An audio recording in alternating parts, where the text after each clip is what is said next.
I'm Martijn Otten from AV Flexologic and TechSleeves, and I'm here with the exact Flexo plate cutting machine. So this machine uses a laser to cut the Flexo plates, and I'm going to go a bit more in depth on the linear motor system.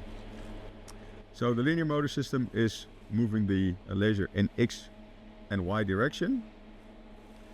What's special about this? It's non-contact. So there's no mechanical gears or anything. There's no rack and pinion system. There's no spindle.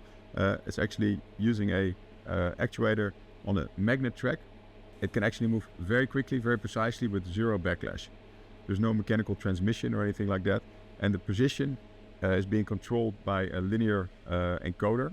And that feedback is going into the servo drive, which means it can be super accurate, down to almost a micron in positioning accuracy.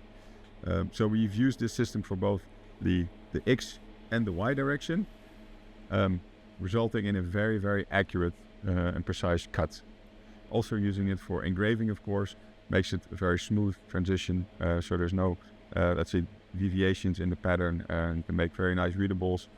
Also QR codes. Quite a unique solution for this type of setup, which we're really proud of. And that's what we wanted to say. So thank you for your time. See you in the next one.